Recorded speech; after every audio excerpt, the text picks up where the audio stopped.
warahmatullahi wabarakatuh. Halo teman-teman, di video kali ini kita akan membahas tentang tips dan trik mengerjakan soal literasi bahasa Inggris dan contoh soalnya.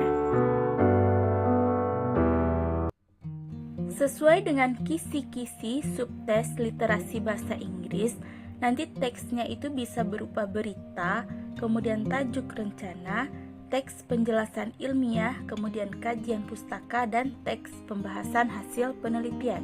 Yang mana jumlah soal untuk literasi bahasa Inggris ini ada 20 soal, durasi yang diberikan itu 20 menit, kalau skor maksimalnya itu 20 dan skor minimalnya 0, sedangkan ini yang terpenting yaitu skor passing grade-nya yaitu 4. Sekarang kita lihat yaitu tipe-tipe soalnya. Yang pertama itu adalah pertanyaan tentang topik atau tema. Kemudian pertanyaan tentang gagasan utama atau ide pokok yaitu main idea. Kemudian pertanyaan tentang judul, title. Pertanyaan tentang tujuan, purpose or aim. Kemudian pertanyaan tentang informasi detail. Kemudian pertanyaan tentang kesimpulan atau conclusion. Kemudian pertanyaan tentang persamaan kata dan lawan kata, itu tentang sinonim and antonym. Pertama, mari kita lihat pertanyaan tentang topik atau tema. Topik itu merupakan subjek utama bacaan, tentang apa bacaan itu. Kemudian topik atau tema itu bisa berupa inti dari isi tulisan tersebut. What is the text about?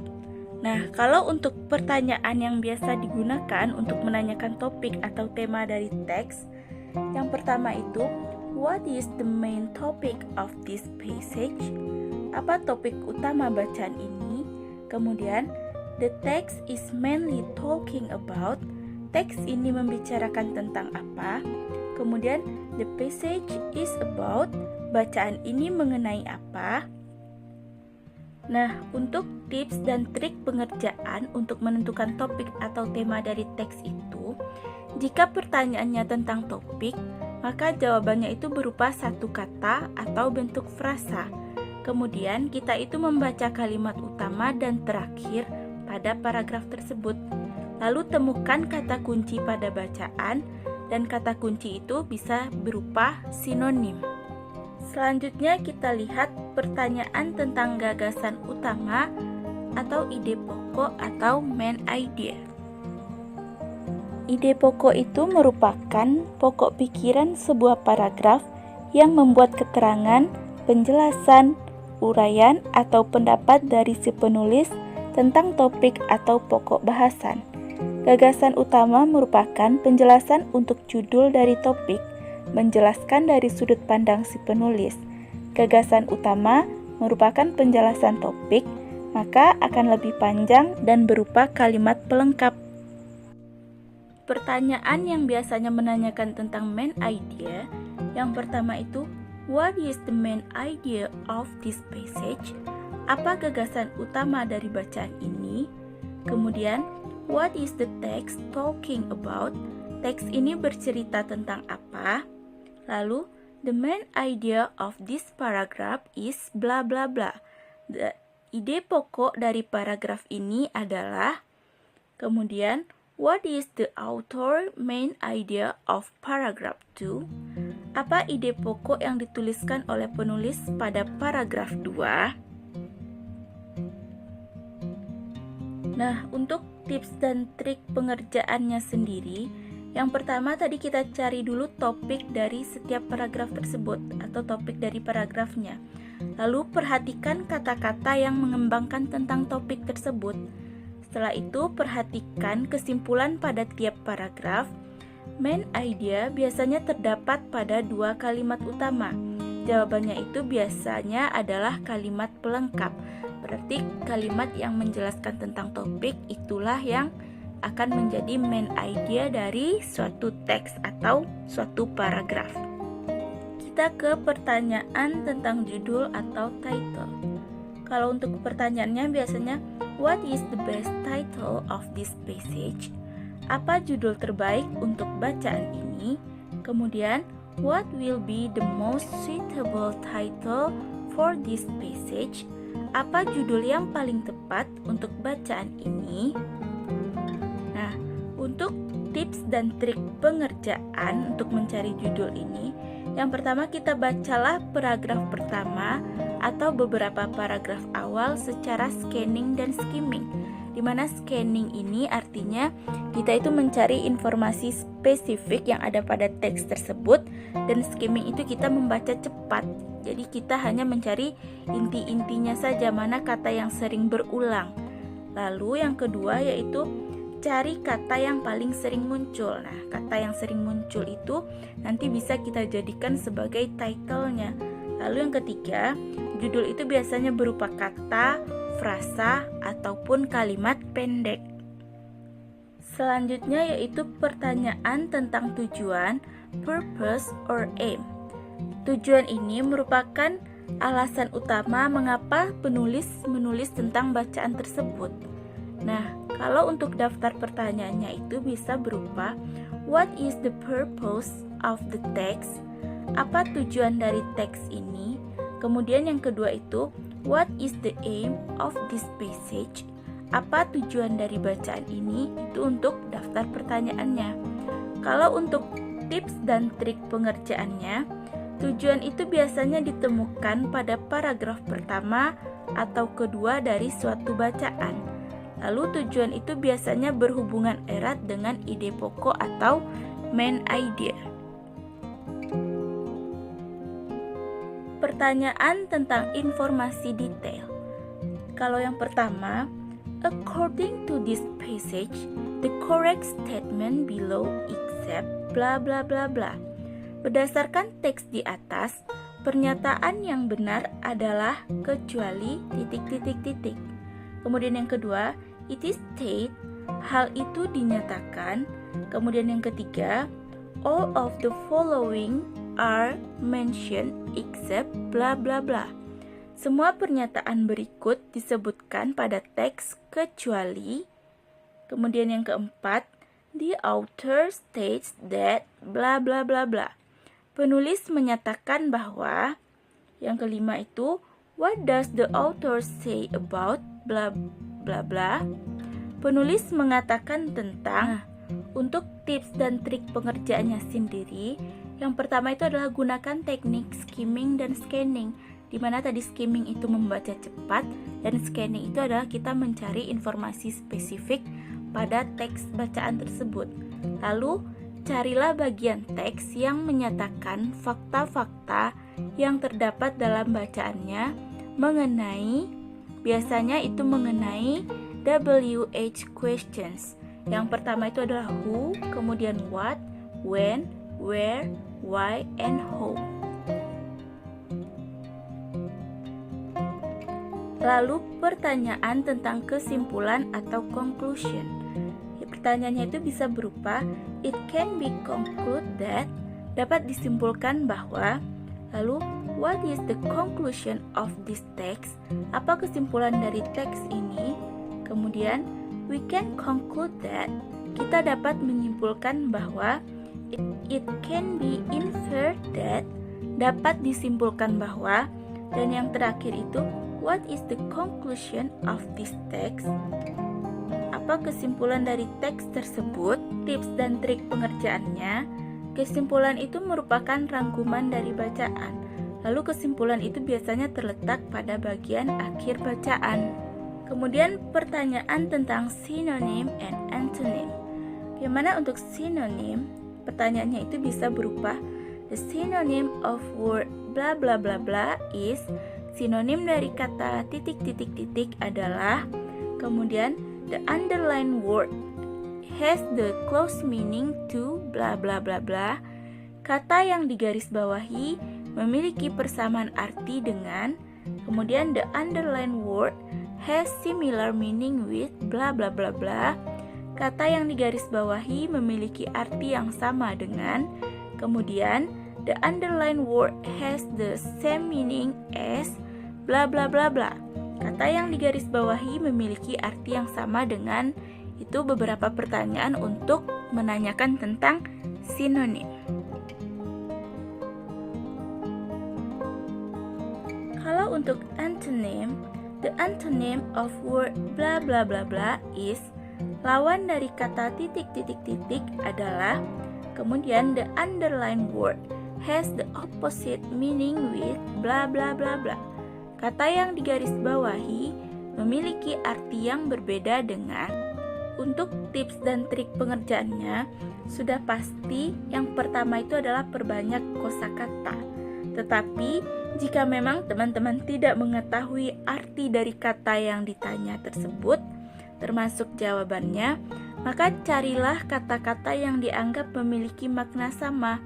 Karena biasanya di dalam pilihan jawaban terdapat 3 jawaban yang memiliki makna serupa. Namun sebenarnya itulah jawaban yang salah. Maka pilihan jawaban yang berbeda itulah jawabannya. Mari kita lihat contoh soalnya. Ini teks bacaan yang diberikan. Lalu langsung kita lihat saja ke soalnya. Yang pertama, what does the passage mainly discuss? A. Where major glaciers are located. B. How glaciers shape the land. C. How glaciers are formed. D. The different kinds of glaciers. Berarti yang ditanyakan di sini adalah tentang ide pokok atau main idea. Yang mana pertanyaannya itu, what does the passage mainly discuss? Apa yang didiskusikan pada teks baca tersebut? Nah, mari kita lihat teksnya secara skimming dan scanning. Cukup membaca cepat.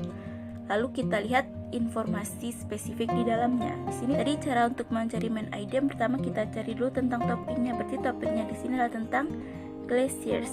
Di sini kita lihat kalimat pertamanya, there are 2 basic types of glaciers. Berarti ada 2 tipe dari glaciers atau glacier. Nah, lalu kita lihat kalimat paragraf-paragraf berikutnya yang memberikan penjelasan tentang topik utama kita. The first category of glaciers bla bla bla bla. Kemudian the second category. Nah, kalau dari sini berarti kita bisa menangkap ini menyebutkan tentang macam-macam dari glaciers tersebut. Mana kategori pertama, kategori kedua. Berarti jawaban yang tepat di sini adalah opsi yang D, yaitu the different kinds of glaciers. Karena where tidak ada di sana yang menjawabkan di mana, kemudian how juga tidak ada. Yang ketiga juga how, tetapi dia menyebutkan tentang macam-macam dari glacier tersebut. Berarti jawaban yang tepatnya itu adalah opsi yang D. Kita ke soal berikutnya. The word massive in line 3 is close in meaning to bla bla bla. A. Huge. B. Strength. C. Co. D. Reason. Nah, berarti di sini yang ditanyakan karena closest meaning berarti itu adalah sinonim. Kita lihat baris ketiga 1, 2, 3 itu ada kata-kata di sini massive. Untuk arti dari massive ini sendiri artinya itu adalah sangat besar. Kalau huge itu juga sangat besar. Kalau strength itu sudah umum, itu artinya aneh. Kalau cold dingin, kalau recent berarti baru-baru ini. Nah, berarti jawaban yang tepat untuk soal yang kedua ini adalah yang A, yaitu huge. Itu sama-sama berarti sangat besar. It can be inferred that ice sheets are so named for which of the following reasons? A. They are confined to mountains valleys. B. They cover large areas of land. C. They are thicker in some areas than in others. D. They have a characteristic circular shape. Nah, berarti yang ditanyakan di bawah ini adalah itu bisa disimpulkan bahwa lembaran ice itu bisa dinamakan dengan alasan di bawah ini.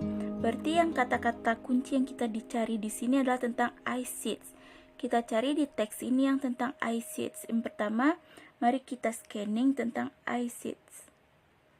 Nah, di sini ada kata-kata ice sheets di line 3. The first category of glaciers includes those massive blankets that cover whole continents, appropriately called ice sheets. Nah, ini berarti maksudnya itu adalah ice sheets itu menunjukkan bahwa daratan yang tertutup gletser mencakup wilayah yang sangat luas, hampir keseluruhan daratannya. Sehingga kalau di opsi ini, kata-kata yang menunjukkan menutupi seluruh daratan itu adalah opsi yang B, yaitu they cover large areas of land. Mereka menutupi area daratan yang luas. Maka jawaban yang tepatnya itu adalah opsi yang B. Kita ke teks berikutnya, langsung ke pertanyaannya saja. The word prominently in paragraph 3 can easily be replaced by, berarti ini juga menanyakan tentang sinonim, yang mana kata prominently pada paragraf 3 bisa digantikan dengan kata yang ini yang digarisbawahi prominently. A. Significantly. B. Perfectly. C. Flawlessly. D. Excellently. Anggap saja kita tidak tahu arti dari prominently. Berarti kita lihat di opsi yang A, signifikan, itu berarti signifikan. Yang B, perfect, perfect itu sempurna.